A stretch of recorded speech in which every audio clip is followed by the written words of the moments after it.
minsan na baka kaya kanila pina-friendzone kasi mas gusto nilang i-keep.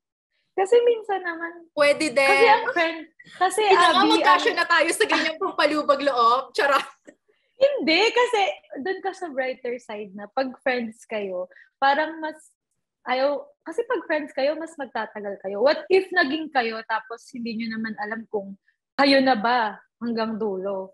So, pag nangyari na hindi kayo nagkasundo, naghiwalay kayo, wala na. Pati yung friendship nyo, mawawala. Pero minsan, okay lang din namang i-try. I mean, syempre, mas masaya din kung friends kayo, tapos naging kayo,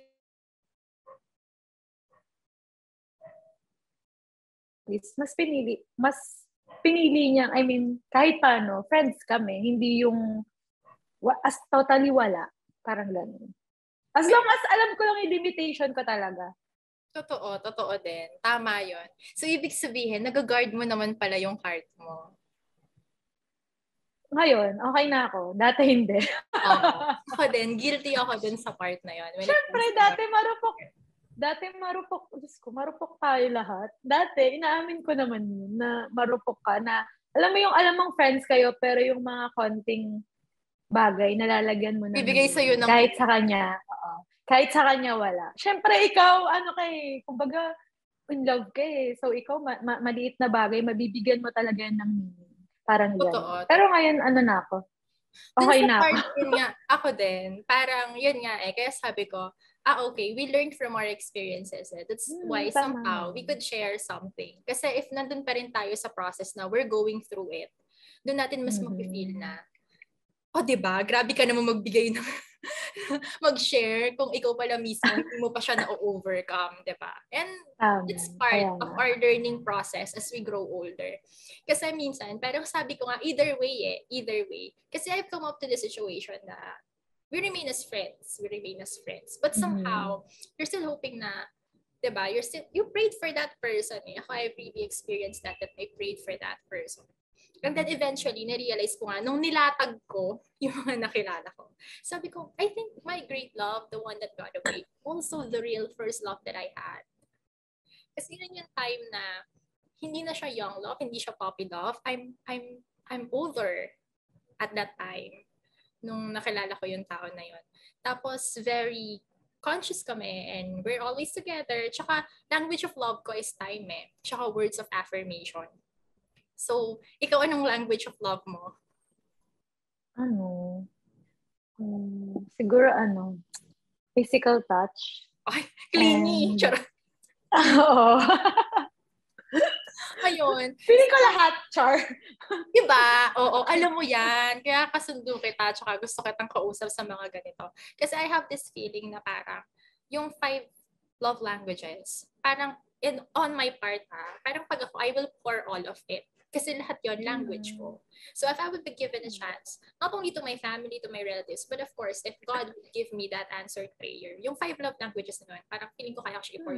Kasi part yun lahat ng language ko at pag-express ko ng love for it. Siguro top lang talaga of all those languages, yung time and words of affirmation, which is na-receive ko at that certain situation or person. So, it's good. It's a good experience kasi you will grow and you'll be more mature when you handle your emotions. So parang sa akin, it's good kasi you didn't end up together, but the two of you grow as a person. Kasi natutunan mo yung set ng boundaries, natutunan mo yung worth mo, natutunan mo kung hanggang saan lang yung dapat na binibigay mo at pinapaabot mo dun sa tao. So somehow, dun sumasaklaw yung sa emotional purity na tinatawag natin. Parang nowadays, a lot, nagreklamo sila na ito yung hugot, diba? Online. Tapos sa mga talangan na sinusulat ko online, nakikita ko yung comments, younger generation, that they've growing through this, ito yung pinagdadaanan nila, series of unrequited love, friend zone, mga ganyan. Tapos parang mga hindi talaga pinapansin at binibigyan ng atensyon. Yung mga bata gustong-gusto mo yun, karamihan, nare-recognize or, diba, nabibigyan sila ng time or ng attention o nabibigyan sila ng opportunity, diba? Ang lalakas ng mga kalooban, which is good. I really do admire that.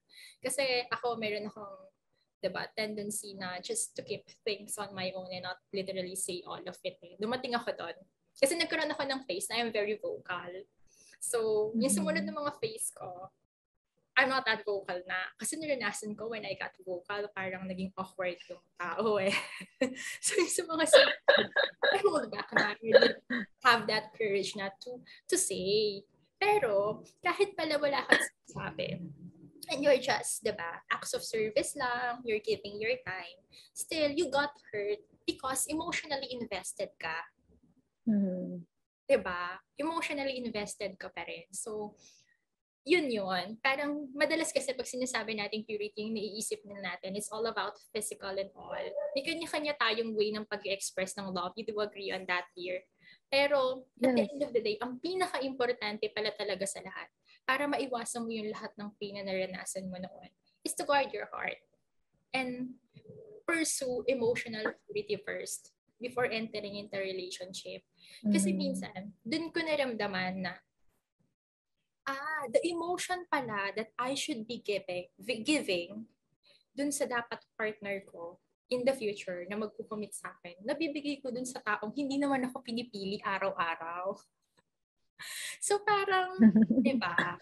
Kaya ka nasasaktan kasi kagagawan mo rin naman. Diba? But it's good. At least you fight for it and you choose it. Kaya nga dun sa kanina, pero sinasabi natin, which is more painful, masakit na you stay there as a friend, but at least you're there for that person. Pero, mas delikado yon. Kasi habang nandun ka, dun matetest, makakapag-set ka ng boundaries. Same thing, kapag dun sa isang sitwasyon kung saan yung hindi kayo nakarating doon, but you both tried. Like, you both express your feelings for one another. Kaso, ang problema, nandun pa lang kayo sa stage na kinikilala ninyo yung isa't isa. Ikaw, nandun ka na sa future. Nagda-daydream ka na, like you're walking down. I'm walking down the alley. Lalo yung mga babae, mahilig kasi tayo mag-daydream. Totoo, di ba?